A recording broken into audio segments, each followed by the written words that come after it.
Hey there, it's Jason Gorman from Codemanship with a video about specification by example for JavaScript programmers.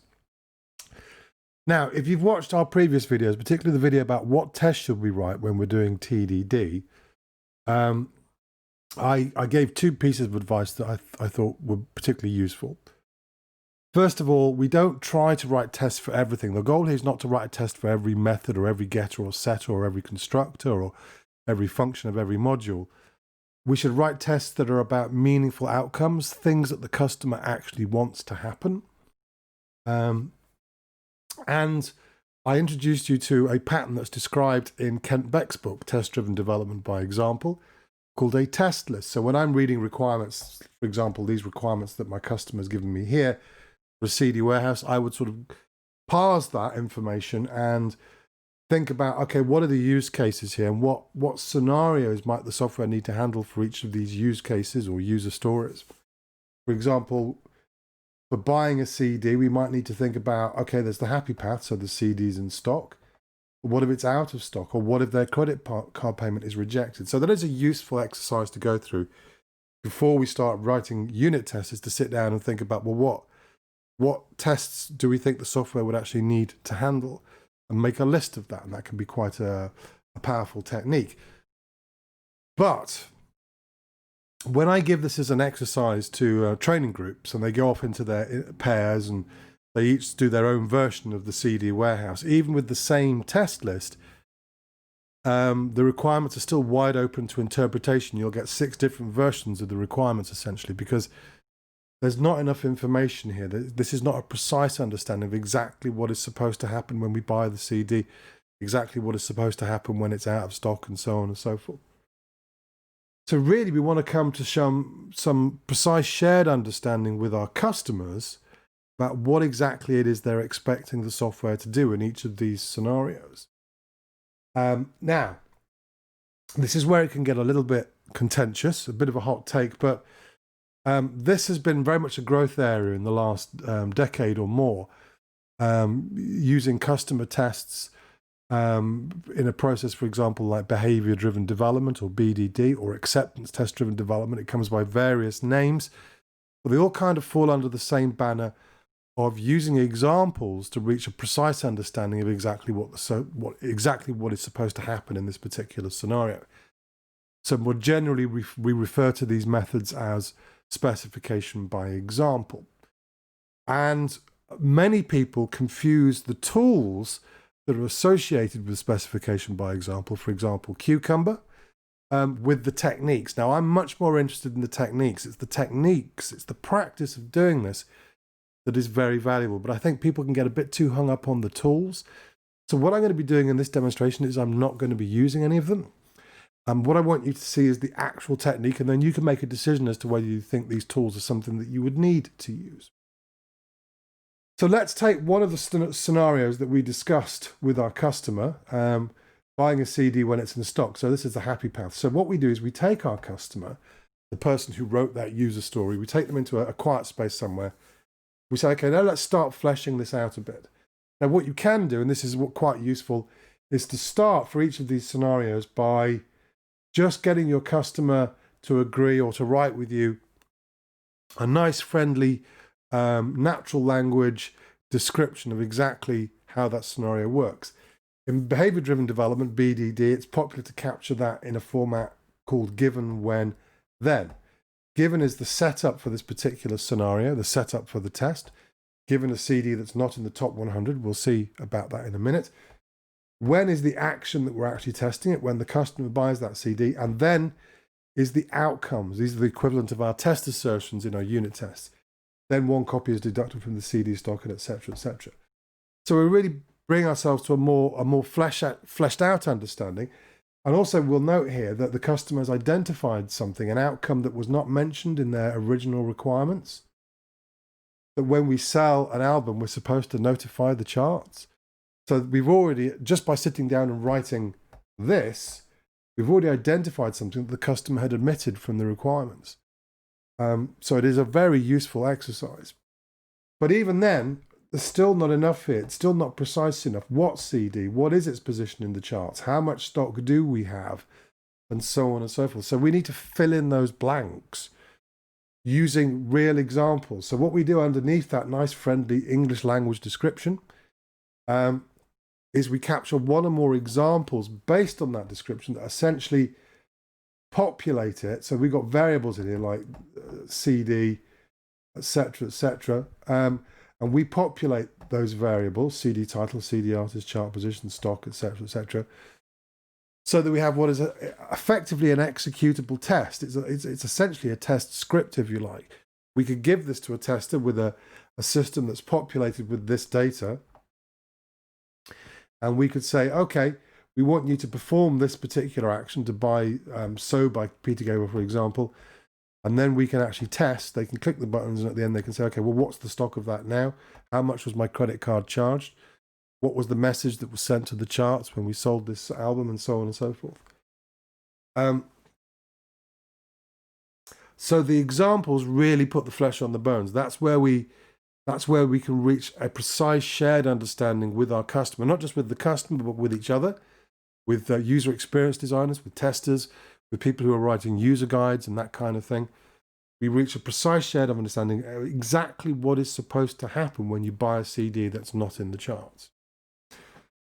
Okay, so there's one scenario with a couple of examples, and the idea is that we take these examples and we can use these as inputs for unit tests. So we're back in familiar territory here. If you watched my video about doing outside-in unit test-driven development, that's what we're going to be doing. But we're going to be using, we're going to be writing tests with test data that is taken directly from these customer tests. And what I'm going to do is I'm going to, for each of these expected output columns, I'm going to make these go green one by one. So I'm going to test drive an implementation that passes each of these, or if you like, each of these, one at a time. So we're going to take baby steps, just like we've done in previously. We're going to work outside in. So there's going to be a buy function probably, and we're going to test drive that directly from the outside. And probably there's going to be some elements to this that we're going to not want to think about yet. So there may be some internal components for processing credit card payments, for talking to the charts, which we're assuming is some external system. And we're going to fake that until we make it. So you recall the video about working from the outside in.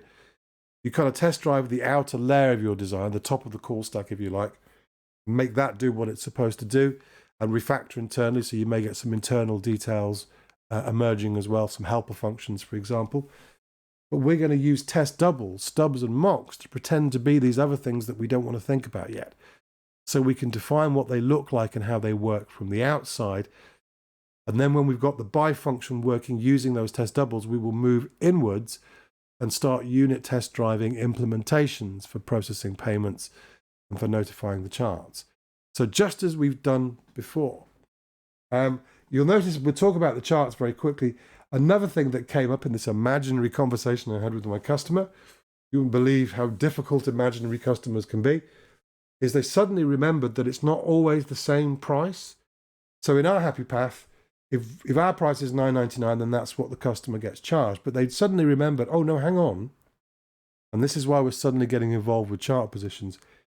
If the album is in the top 100, we have a price guarantee. We guarantee to beat the price of any of our competitors. So we need to know what the lowest competitor price is for any album that has a chart position of 100 or less. And then we will charge £1 less than they do. So we need a bit of market intelligence here. So we've added another test case that, again, was not mentioned in the original requirements. Now, there may be people watching this video thinking, this is all very well and good, Jason, but you try pinning your customer down like this. It's bad enough just trying to get them to engage once every couple of weeks for a planning meeting. The idea that we might be engaging with them on a daily basis to agree customer tests like this, to agree examples like this, it might be unrealistic, and they're going to see that as a waste of their time. Here's the thing, there's just some raw economics here, basically. There's two ways we can do this. We can take an ambiguous description like that, or even like this, and then we can interpret, which means we will have to make assumptions. We will have to fill in those blanks ourselves and decide exactly what is supposed to happen. And when we do that, we then need to deliver that software to the customer as soon as we can, have them look at it, and at that point they'll say, yeah, but what happens if it's in the charts? And then we have to go again. And that's fine, but the thing is, software is much more expensive to change than it is to write in the first place, considerably more. And the cost of making changes to working software is considerably higher, orders of magnitude higher, than making that change to an Excel spreadsheet at the beginning. So it took us a matter of minutes to add the second test case. Very, very easy and simple to do. It might have added a few more days of development time, maybe even longer, to correct that mistake, that misunderstanding, or to add that behavior after we've delivered the software. So yes, we are asking a lot of our customers to engage with us in this kind of way on an ongoing basis. But the cost of that compared to the cost of fixing things that we misunderstood or fixing important details that got omitted, what we call requirements bugs, it's much, much smaller. You actually, in terms of development, you save a lot of money. You can save a lot of money. So as well as being a form of communication, a way of reaching a shared understanding, this is also you can think of it as a kind of testing. We are testing our understanding. Okay, so you're expecting exactly this to happen. Okay. And that allows us to spot a lot of those misunderstandings up front. We won't spot them all. And there will always be things that the customer didn't think of, or that when we give them the working software, turns out wasn't what they needed. That's unavoidable, and that's why we iterate. But at the very least, we can save ourselves a lot of time up front by just testing our understanding before we start writing code. So it's a powerful technique. Now, what happens when we've got these tests? Let's take this one as an example. We've got this example here. And again, opinions differ on where we go from here. Now, I don't want you to get too bogged down in thinking about tools and thinking about code generation and all of that stuff. Don't worry about that yet. The important thing is that we're going to be test driving a design using these exact examples. So let's do that. I've got a little test fixture I've already set up for that particular scenario. Let's just remember, I'm going to remember to do this because I always forget to do this, so I'll do it now. Import my assert. I believe assert is being deprecated, and I have not bothered to look up yet what it's being replaced with. And one day I'm sure I'll get around to that. Okay, so let's write a test. And remember, we're being driven now directly by our customer test. So I'm doing this in Mocha. So let's take this directly. So buy CD in stock. Let's cut that. I'll copy that, sorry, and paste it directly into this. So we know what test we're talking about here, what scenario we're talking about. And we don't have to do the whole thing yet. Let's just think about this first outcome, this first column. What is the end stock? So let's write a test for that. And again, we're going to take this directly from our test. So from our then part, let's copy how the customer described that particular outcome and paste that directly into our test. So we're being customer tester driven. These are the meaningful tests that I talked about in the video. These are outcomes the customer wants, and that's where we start. So we're doing TDD, let's assert first and work backwards. So what we're saying is that the end stock of our CD should be 9. It's going to start with a stock of 10. So let's we only need a simple, so we don't need to worry about anything else about the CD's title or the price, because that's nothing to do with this test. We're starting with the stock of 10. And this is where we buy our CD, and it's going to return a copy with a mutated stock. And we're just going to pass the CD in at this point. So we're not worrying about anything else, about payment processing or any of that gubbins at the moment. We're just concerned about the stock. Let's extract this function here. Okay. And again, it's TDD, so let's see that test fail. I can probably run it just as easily with Mocha. from npm. There we go. Okay, so our test is failing. Let's just check that it's failing for the right. Yes. So our test assertion is failing. We're on a red light there. We know it's a good test. And then now, remember in the same video when I talked about meaningful tests and about test lists, I also talked about obvious implementations. I could triangulate this and say, well, for now, let's just do that, and that's fine. But I actually think the solution for this is obvious.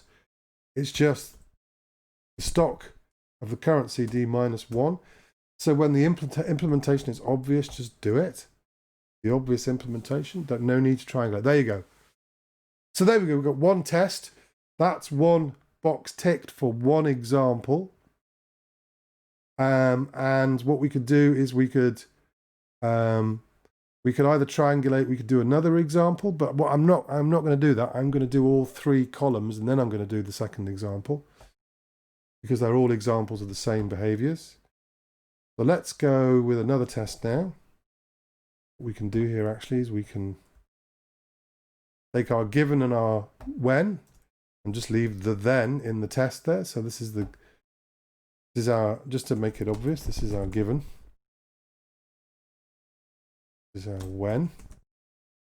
This is our then. I'm just doing this. I wouldn't normally do this. I'm just doing it for illustration so you can see that there was a direct mapping. So they've all got the same setup. And again, we've got the second column that we're going to worry about here. And this is about charging the credit card. So again, I'm going to copy that data from there, paste it directly. Oh, no, not the data, the outcome. So copy the customer's description of that outcome, paste it into our test there.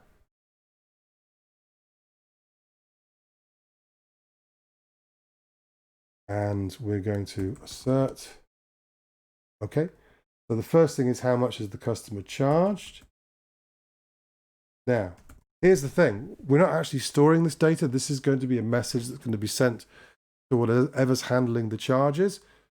So I'm going to be using a mock object for this, an object that remembers or rather I should say a mock function, a function that remembers when it's been called. So I'm going to imagine that we're storing a set of arguments for a function that's called in the charge args. And it should be the first argument, how much. And what we're saying is that should be the price.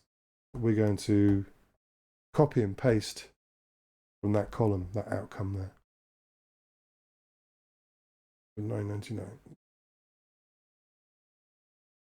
Okay, and let's start working backwards here. The charge args is going to be empty to begin with. And what we're saying is when we call by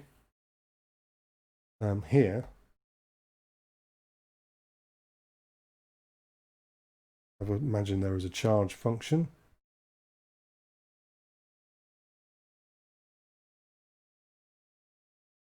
What does that function need to do for now?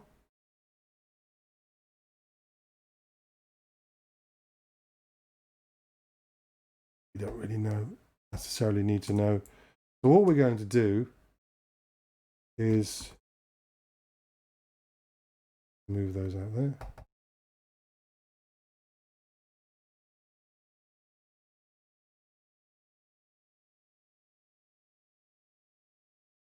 Is remember the arguments that the function was called with. It's as simple as that, really. So if charge is not invoked and the first argument doesn't match this test will fail. Let's find out. Okay, let's find out why it's failing.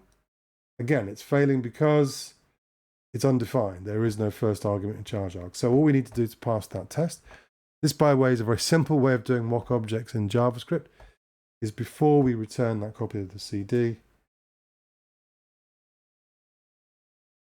is we need to invoke that function, and we need to invoke it with the CD's price. So now we need to know the price of our CD.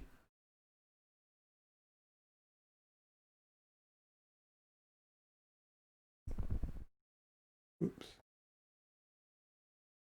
So just like real test-driven development. It's just like real test-driven development. It is real test-driven development, just the way your granny used to do it.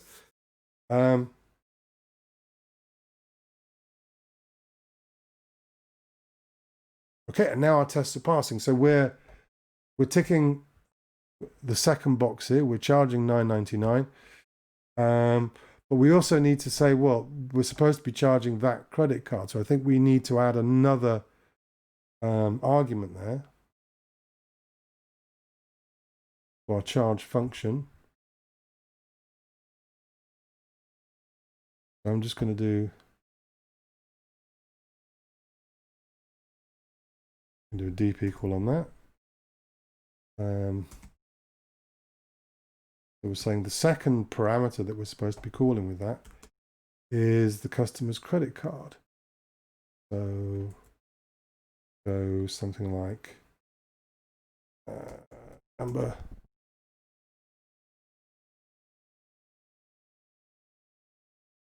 expiry and security code. The 3-digit code that you're supposed to give. Or security side. Security code, okay.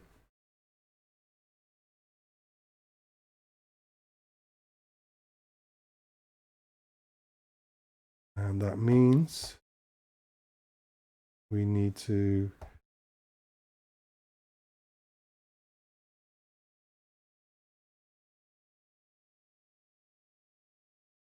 make a own object.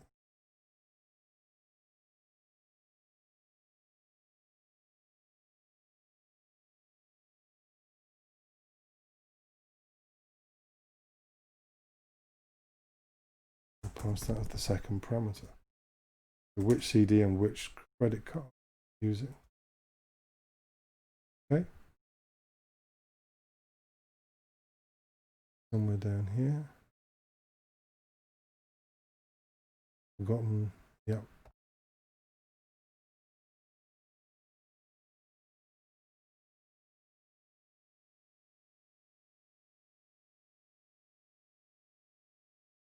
Okay. See what happens. Still should be failing. Yep. With the second argument, charge is not a function. Okay. Because in our by function, there's some third.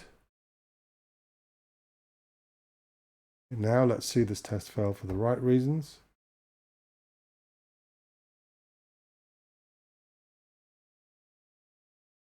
Okay, that's what we're expecting to happen. The parameters don't match, so let's make that work.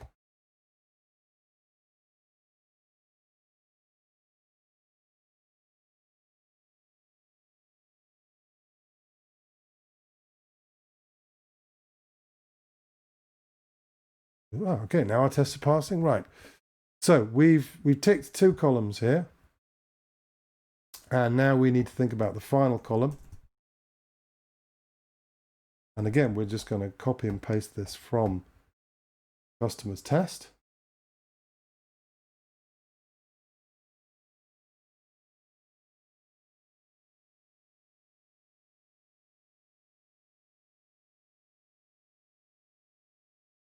So again, this is going to be a mock style of thing.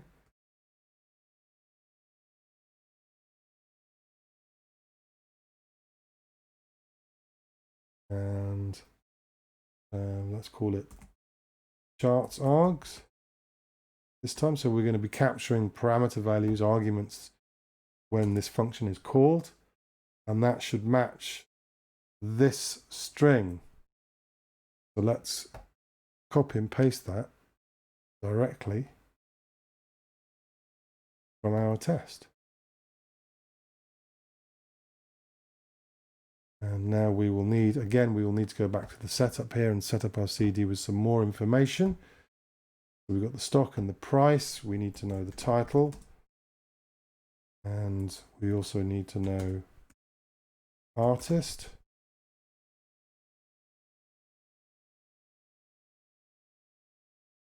And again, we're just copying and pasting. So the title is so.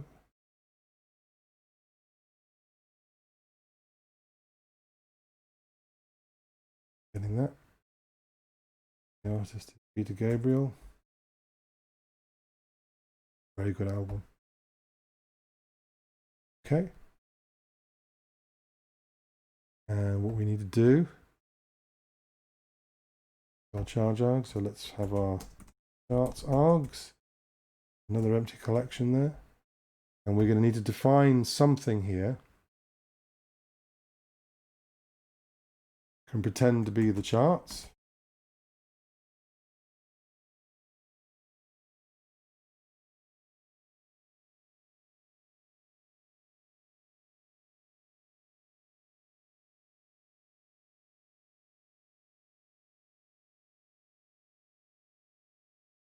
Okay, and that will need to be along with our charge. We need to pass in our charts.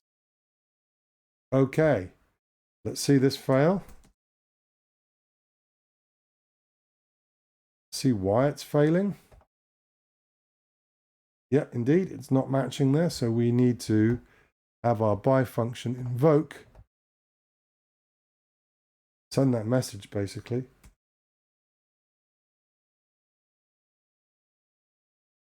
And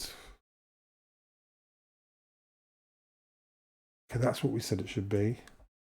Again, I think this is probably an obvious implementation.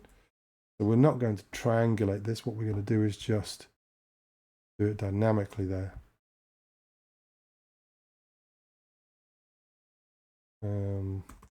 Artist plus in between, and then total.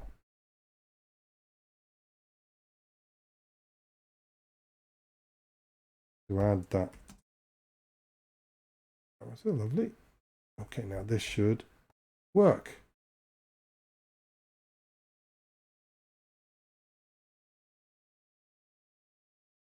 Indeed it does. So now we're ticking all three of those boxes. We've written the code for each of these outcomes, for each of these columns.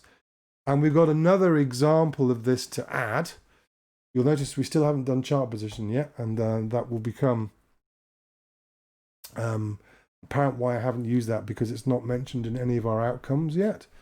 But I will be adding that at some point when it becomes relevant, because it's in our second test basically here. They're in the top 100, so the behavior is different. So at that point I will need to add the chart position to the CD information. But for now, I don't need to do that. I'm just going to focus on these three outcomes here.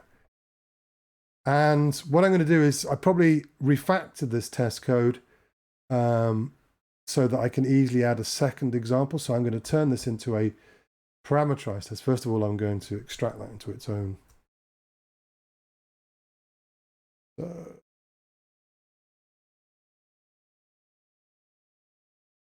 Put this at the top.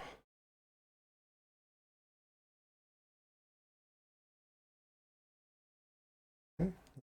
Declare that. Paste it in.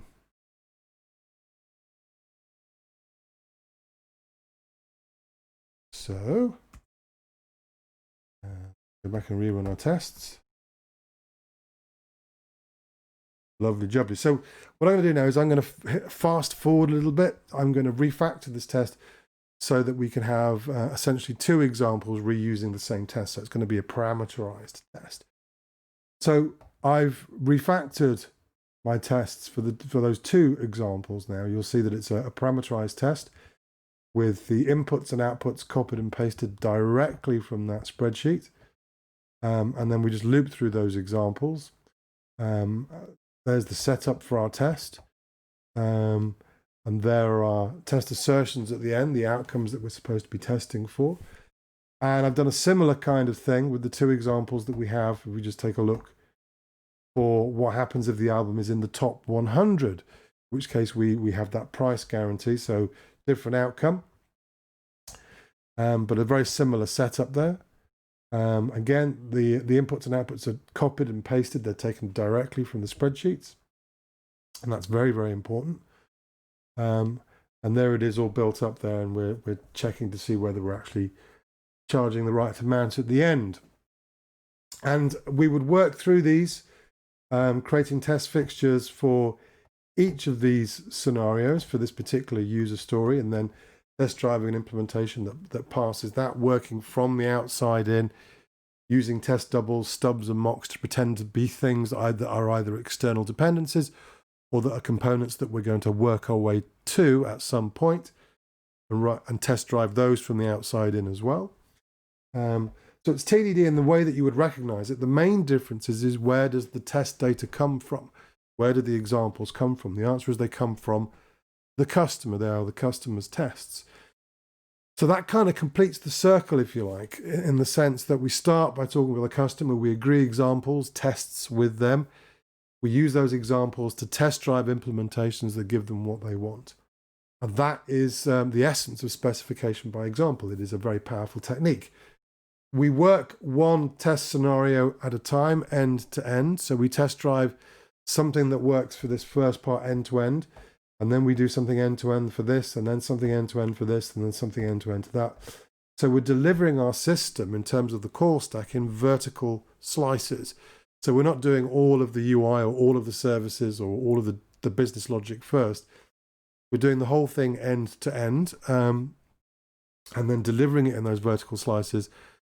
So what the customer is getting is a working product, even if it's only half the scenarios that we need to handle. Each of those scenarios, the thing actually works, and that's very, very important. It also helps us to be much more objective about our real progress, because if we're driving it with these customer tests, the customer can then sit down with the software after we've delivered it and go through these test cases, essentially use them as test scripts. So they have a sort of a reuse potential here as well, and say, yeah, by clicking the buttons and checking that it actually does what we expect it to do. So we would deliver a test system to them that contains the data that they were expecting to see, so that they can actually perform these tests themselves and visually confirm by eye that it does indeed do exactly what they're expecting to do. It does what we agreed it should do. Once it's delivered, well, the big question at the end of all this is, once we've delivered software that does this, what do we do with these custom specifications? Now, some teams maintain these. Some teams throw these away. Now, I'm kind of in the latter category. I think once the software has been delivered, once it does the thing we agreed it should do, if you want to know whether the software does that, you go to the software. We have tests that are automated based directly on these customer tests. So if we were to break anything in respect of the logic that we've agreed with the customer, one of these mocker tests would fail. If the customer decides to change that logic, that's essentially a new requirement. It's a new user story. So we start the process again. So I personally find that there's really no great need to continue to maintain these specifications. They represent a delta. They describe something the software currently doesn't do that the customer wants it to do. Once the software does it, then the software is the ultimate arbiter of truth on what the software actually does or how it actually works. If you want to know, go look at the software. Some teams maintain these for various reasons. Sometimes it's for compliance. Sometimes I think, honestly, they end up in a situation where these are their tests. So some customer testing tools will store the test data in, not necessarily in spreadsheets, although some people do use spreadsheets. The data is actually stored in spreadsheets. It's not actually hard-coded or hardwired into fast-running unit tests. So what you've got tests that are actually reading data out of files. And that means that they end up with thousands and thousands of these kinds of things, and an automated test suite that takes a very long time to run. You don't want to end up in that situation. If you're going to use a tool that's sort of dedicated to this kind of job, I strongly recommend you use a tool that actually generates fast-running unit tests as much as possible. Try not to end up with thousands and thousands of tests that are actually reading data from spreadsheets or from wiki files or however it does it when it's actually running the test suite, because that way you're going to end up with very, very slow builds and a real problem. But for most teams, quite frankly, copying and pasting data into unit tests is absolutely fine, and it's something that I do on a pretty regular basis. You want to explore the tools, by all means do. They do have their quirks. They often have a learning curve, but they can be quite valuable in the sense that they allow you to manage this process, to have this conversation with your customer, and they will automatically generate tests, or at least the skeleton of tests for you to automate. But don't get too hung up on maintaining these. Our goal is not to end up with spreadsheets full of tests. Our goal is to deliver working software. And once that software has been delivered and once it works, I don't think there's any great need to maintain these. The customer wants the software to do something new or something different. That's a new requirement and a new set of tests.